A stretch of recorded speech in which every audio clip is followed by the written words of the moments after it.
Ladies and gentlemen, whiskey drinkers of all ages, we have on the bed today Bunnahabhain Stiuireadair, which, in case you're wondering, translated from Scots Gaelic means helmsman.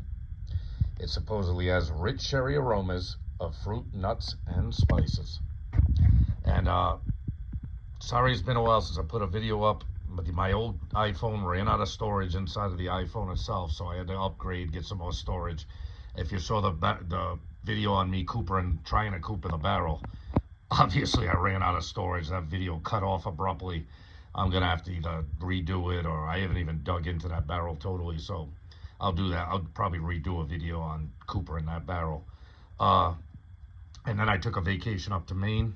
Wonderful time. Me and my girl went up there for 4 days or whatever it was.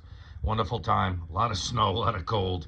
We live in New England anyway, but you know, February is not the time of year to go visit Maine unless you're going skiing or something like that. It was frigid and it snowed a lot. So, without further ado, Bunnahabhain is one of my favorite distilleries. Obviously, their flagship is Bunnahabhain 12. Wonderful, wonderful whiskey. This is its kind of ugly younger brother. A little bit difference in price. I think Bunnahabhain 12 is probably around here, an $80 bottle, between 70 and 80 bucks would probably be about what you'd pay for it.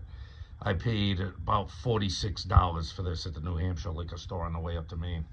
So it's a good, cheaper alternative in the Bunnahabhain. It's probably the cheapest in the Bunnahabhain price range, I would imagine.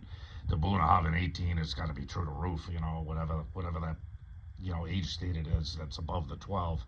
You know, it used to be 150 bucks. It might be more than that now.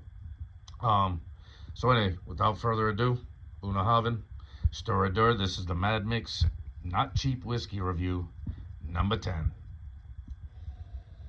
On the nose, you get the deep pitted fruits like the plum, raisin, maybe even a hint of like black cherry or something like that. Like heavy on the fruit. It's got a little ethanol bite to it. I'll have to admit, even though I'm a big fan of Bunnahabhain, this is not age stated, so I have no idea how old this is. But it's got that little bit of young Scotch bite to the nose, you know. But it's got a pleasant aroma. You can definitely see where it says it gets some rich sherry tones. It certainly does. You can tell, you know, you can tell by the color. You know, it's seen a sherry cask, or at least some of it's seen a sherry cask for a while, because it's not a very light whiskey at all. So, down the gullet.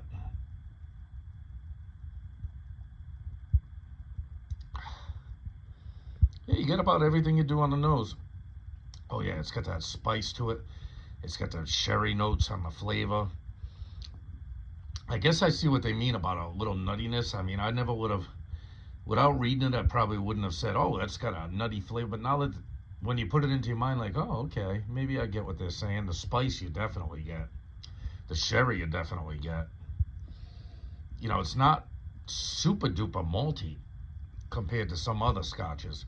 Obviously, it is a single malt. You know, it's one of the few Islay whiskeys that does not use smoke, you know, peat smoked malt, you know what I mean? Like, you know, the other Islay whiskeys, Lefroy, Godbeg, you know them, Port Charlotte, Lagavulin.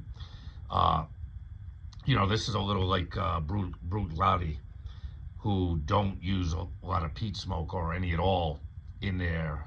It's rare for an Islay whiskey, but this has no peat to it. So don't get scared off when it says Islay whiskey. You're not going to get a mouthful of campfire like you do with some of the other Islay whiskeys.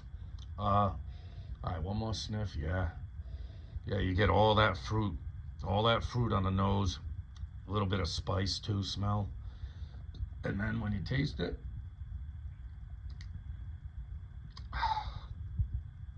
yeah, it's good. Would I say this is as good as Bunnahabhain 12?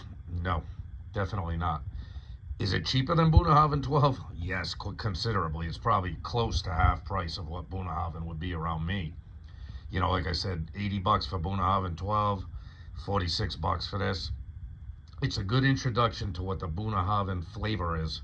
It's another one of these Scotch whiskeys or distilleries that has a very, very unique flavor. You won't mistake it for any other kind of Scotch, single malt Scotch. It's kind of like Oban in that way. it has a very unique character to it. Whatever they're doing, whether it's the yeast, whether it's the malt they're using, whether it's the cask they're using, or the mixture of casks, has a very unique flavor. So, enough of the bullshit. Bunnahabhain Stiuireadair, the Mad Micks, not cheap whiskey review, number 10. I give it an 8.2. Is it fantastic? No. Is it good to very good? Yes. It's definitely worth a try if you can find it in that, mid 40 to low 40 price range. Pick it up. You won't be disappointed. It's a good introduction to Bunnahabhain's flavor profile, and you won't have to dump the 80 bucks in the 12 year, or God knows how much the 18 year or whatever it is costs. So, with that being said, I hope you all are doing good. Love yourself, of course. If you don't love yourself, nobody will. Love your family and friends, and love not cheap whiskey. Take care, my peeps.